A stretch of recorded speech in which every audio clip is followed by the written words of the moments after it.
What's up, hookers? Welcome to episode 31 of Liam Small Abridges, A History of Newfoundland by D.W. Prowse, 15 to 20 pages every day or every other day or every couple of days at this point until the bars reopen. If they do, which they probably won't, and we're almost at the end of the book. So I'm probably going to stop saying that part now. So today's episode is one I have been waiting to do for a little while. It is the Great Fire of 1892. So there's in the book, there's actually D.W. takes an excerpt from the St. John's Evening Herald on the 10th of September.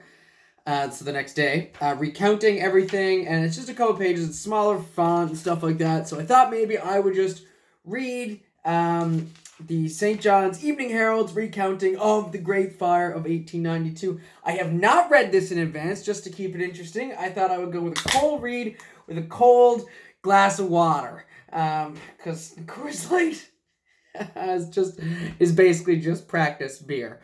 All right, so dust it off. I might stumble through a couple of words here, but without any further ado, brought to you by the St. John's Evening Herald. How have I not remembered that?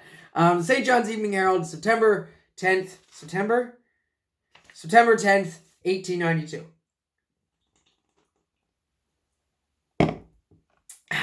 And away we go.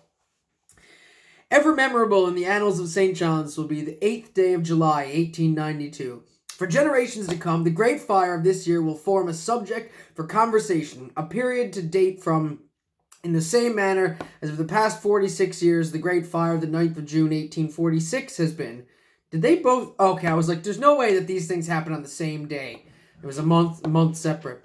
Exactly 46 years and 1 month, had passed away since that Great Fire of 1846, and the inhabitants of St. John's had come to look upon the fire demon as one that would never again destroy any great portion of our city, because now we're flame retarded. We felt secure in the great water power we had, and an almost unlimited quantity which was stored in the natural reservoir at Windsor Lake. Up there or whatever. I think we talked about that for a bit. We got real into the water there for a brief period. In fact, such was our faith in the power of the fire department that in the supply of water that when a fire occurred, even at night, but few people ever troubled to arise from their beds to ascertain its whereabouts. So, kind of like now, except probably even quieter, because we didn't have sirens and shit.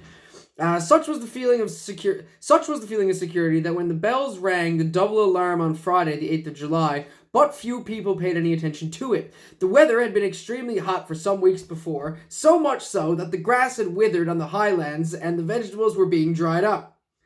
Good. Forest fires prevailed in the surrounding country, and for days the air had been laden with the smoke and heat of burning bush and moss. Friday was one of the hottest days of the summer, thermometer ranging 87 degrees Fahrenheit in the shade at 2 p.m. Although the thermometer ranged so high, an unusually strong breeze of wind prevailed that day, decking the harbor with whitecaps, and the dust flew about in blinding showers. Same thing. About 5 o'clock, the central fire bell rang out an alarm, which was quickly responded to by the firemen, who proceeded to the scene of the conflagration, at the junction of Freshwater and Pennywell Roads. By the careless handling of a match at the stable of Mr. T. Bryan had caught fire. The stable of Mr. T. Bryan had caught fire, and there is not a least doubt that it might have been easily extinguished in its incipient stage, but that had not a bucketful of water could be had, for the water pipes had been undergoing repairs that day. Naturally. And although the water is said to have been turned on at 3 p.m., the water at 5 had not reached the higher levels of the town, and the reservoir, close to the scene of the outbreak, was found to be empty, having been pumped out by the fire brigade at a practice about one month previously, to celebrate the anniversary of the last big fire. With no water to check the devouring element, and a stable full of hay to feed, and a gale of wind to fan the flames, the fire spread with incredible rapidity, leading from house to house. It was speedily seen that the fire was going to assume large proportions, and a call was made for extra aid, which brought many townsfolk to the spot. But although there were many willing hands, there was still no fucking water. This fact seemed to paralyze the firemen, and the leaping flames, flying with such rapidity from house to house, passing over an occasional one, demonstrated the fact that no human effort could stay their onward rush. Whilst one stream of fire rapidly descended Carter's Hill, another swiftly destroyed the buildings on the south side of Harvey Street, and those on Long's Hill, taking in its course the magnificent Methodist church, the church hall, school, and home. The Masonic Temple, a comparatively new building, the one down there now, and one that was justly looked upon with the great pride by the Masonic fraternity. The destruction of the Presbyterian manse and building nearby followed. Fuck, this is gonna be a lot of words. So, shit was getting fucked up. People began to realize the fire was going to be one of huge proportion. Household goods were hastily packed and taken to places where they thought to be safe, such as the Church of England Cathedral, the Gower Street Methodist Church, and the St. Patrick's Hall. Soon, flying pieces of shingle and light wood were scattered over the city, and in less than 2 hours, fires had started in several places. Scotland Row on Church Hill was on fire before the Masonic Temple had caught, and the building inside of Chain Rock was burnt down before the fire reached Water Street. The courthouse and W. Campbell's supply store caught simultaneously, and before Gower Street Church was on fire. Standing near this... Okay, I feel like for the next little bit, we're just going to be going building by building on how this actually played out. I thought this was going to be more of like what happened, not like what happened. Long's Hill and across the road from the fire hall, looking up the brick buildings in front of Victoria Hall as though they were chips. A few firemen with a short hose, through which feebly filtered a small stream of water, endeavored to put the spark of fire which fell on the building north of Miss Marriott's house. Poor Miss Marriott. Pleasantly, it was seen that the clergy house adjoining Bishop Jones' residence was on fire, and then the roof of the Synod Hall caught. A ladder and some water could have saved these buildings, but there was none to be had, and the chief of the municipal council stood and gazed in helpless manner at the empty hose and the burning buildings. Yeah, I suppose you did. The fire had now reached that noble edifice of the Church of England Cathedral, a work of art of Gothic design by Sir Gilbert Scott. There's a picture of the cathedral. Actually is pretty nice looking. Anyway, now it's gone. I'm going to skip a lot of that because it's really just describing that cathedral. It is the Anglican Cathedral and the Union Bank. Actually, the picture I just showed you was after the fire. It was probably a lot nicer before. Picture was in color before. Anyway. Okay. The Union Bank had a narrow escape due to that couldn't be put out. They got fucked as well. By 8 o'clock, the fire had reached Water Street and Mrs. Harvey and Company's premises. Campbell's Job Bros Company were on fire on the east, and the courthouse on the west of Market House Hill. People on the upper levels were fast hurrying away with their household goods. Those who could, employing teams and paying exorbitant prices for their hire. Many deposited their belongings in the streets, only to be consumed by the relentless flames or stolen from them. As the night advanced, the fire swept on from Long's Hill, went down over Playhouse Hill to Beck's Cove, where a vigorous stand was made, which was effectual in stopping the progress of the fire west. So I guess we got on the flames, and then we managed to stop them from moving forward, but not stop them from burning. On Playhouse Hill near Bate Street, a vigorous effort was made by the noble workers who formed a fire break. They formed it by tearing down Doherty's forge, a guy's forge, thus saving the upper part of the town. The fire, which had taken possession of the buildings on Garrison Hill, was communicated to be St. Patrick's Hall, and notwithstanding the great efforts made by the Christian Brothers and others to save this fine building, it was soon a mass of flames. It was then feared that the fire would spread to the convent buildings on Military Road, and a stand was made to save houses on the north side of Queen's Road. All the south side were in flames, but the stone chapel belonging to the Congregationalists stood intact. How many fucking churches do we have? It was there that the great want of tact was displayed by those in charge of the fire department. A hose was engaged in playing on some wooden buildings further to the eastward, and which could not possibly do any service at the time, should have been employed in wetting the side of the and the sentence structure. When you just try and cold read it, it's had such been done anyway. So there was they're still fucking up. Had such been done, this building, the one opposite, in all probability, the houses of Mr. Green and Maxi Terrace. So this is like Georgetown. Would have been saved. The fire, which had swept down Gower, Duckworth, and Water Streets, crept slowly up Prescott Street, and at the top of King's Road, a great effort was made to save the Eastern Fire Hall, which was successful. That's good, because it's the fire hall. Had this taken fire, all the buildings on Military Road would have been destroyed, naturally. Another danger menaced Military Road in the presence of a stable to the southeast of the drill shed. Oh my god, it's a full page, no pictures. The drill shed, which could not be reached by hose. On this building for over half an hour, there were members of the force worked right valiantly, being supplied with water by a body of citizens who vied with each other in carrying buckets right out of the fucking ocean, I guess. It was here that Constable Manning fell, injuring himself somewhat. Owing to the exertions of these policemen and citizens, the Military Road buildings, the Methodist School on Curlew Street, and the Church of England Academy buildings were saved. Good job, team. The fire had now reached Cochrane Street. Meanwhile, the fire had now reached Cochrane Street. And it was hoped that the upper portion of this fine street might be saved. A few lengths of hose were obtained, but not sufficient to reach the burning houses. Because why would they?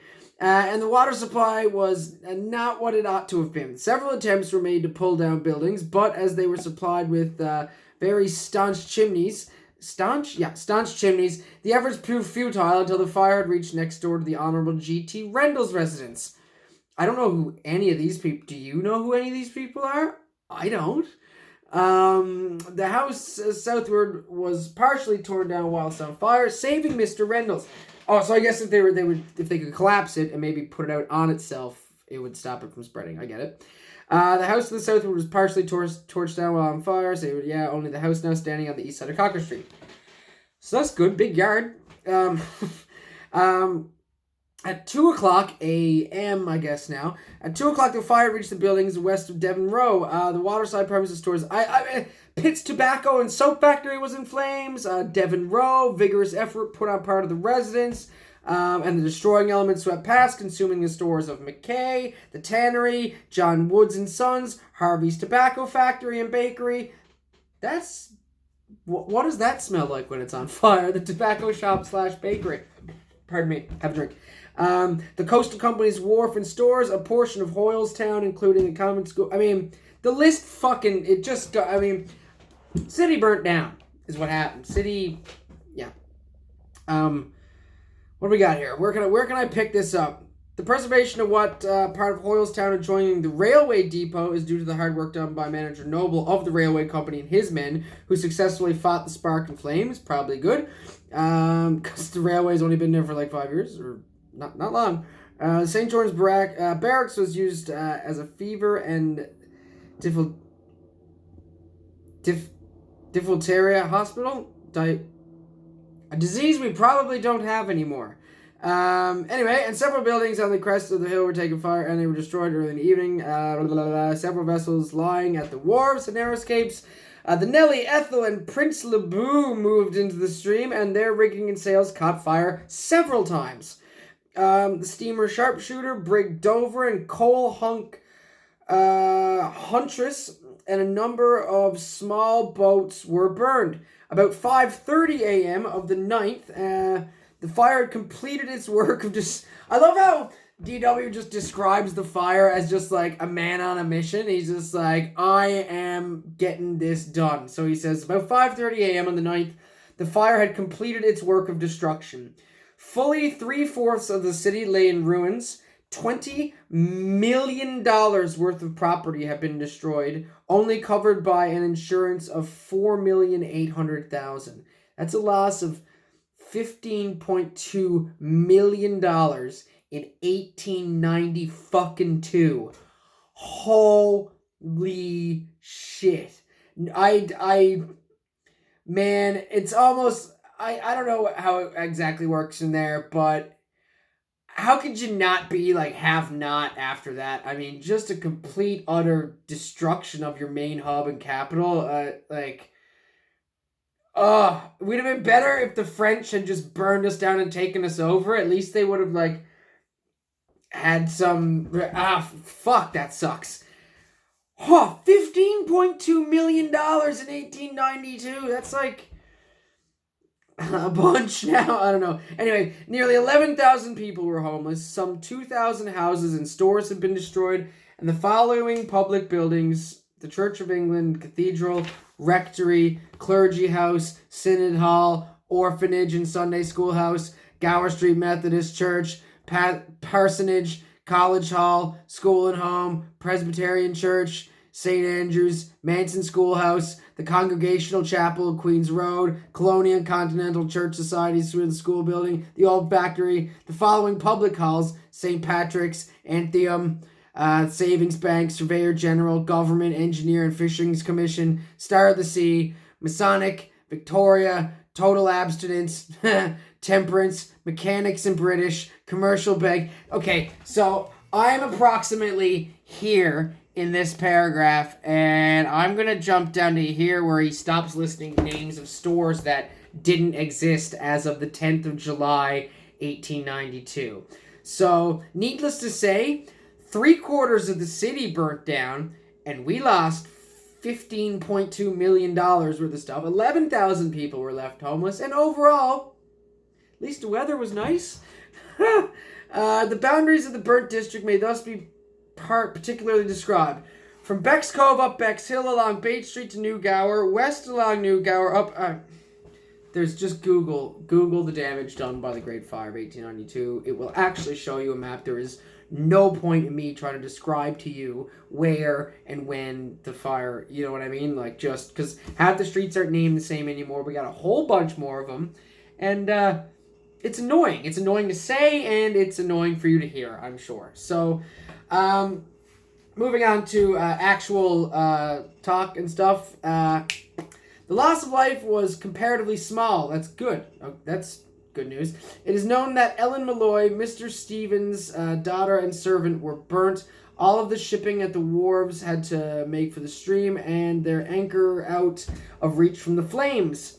All the wharves, in many instances with valuable contents, were destroyed. All through the long night, the crowds continued passing and repassing, those who had friends gladly availing themselves of their welcome shelter in their houses, while those who had no better places settled themselves in with their belongings in Bannerman Park, the Roman Catholic Cathedral grounds, and even by the roadsides, waiting for day to break.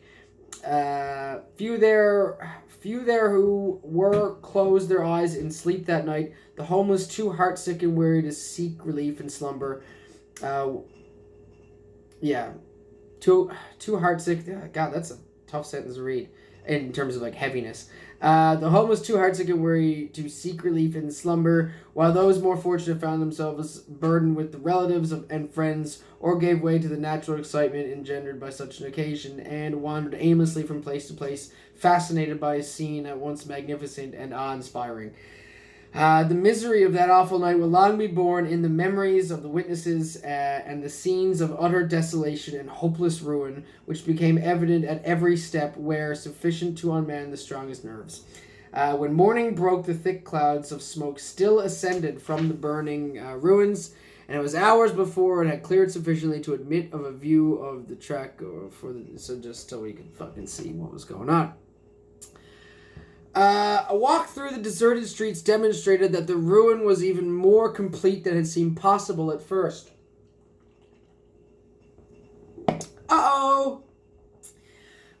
Okay, so worse than we thought. Of the whole easterly section, scarcely a building remained. In the extreme northeast, a small section of Hoylestown was... I'd love to know where Hoylestown is now. Was standing protected by a massive Devon Row, but the remainder of St. John's East had vanished. Of the immense shops and stores which displayed such varied merchandise and valuable stocks gathered from all parts of the known world, of the happy homes of artisans and middle classes, remember that? Where contentment and prosperity went hand in hand. of the comfortable houses where the laboring man sought rest and refreshment, and of the costly and imposing structures and public buildings which were the pride and glory of our people. Scarcely a vestige remained.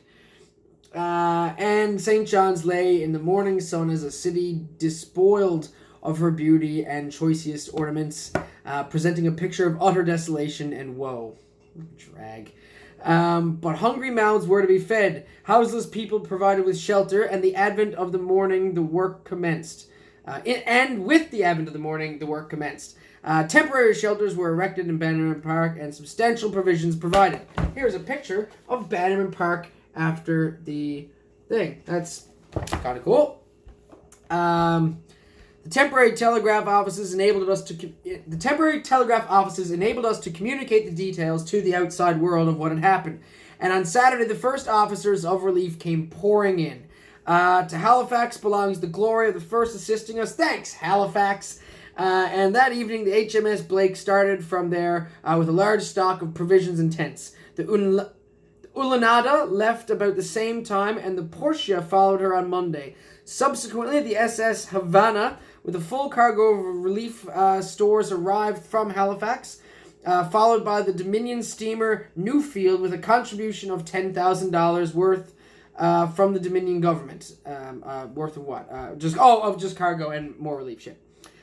Besides the large amount collected for the relief of the city throughout the length and breadth of the Dominion, the Ontario government voted $10,000 towards our needs, and the Dominion government another $20,000. We cannot too tightly extol the magnificent spirit and of charity which prevailed our fellow subjects in the Dominion.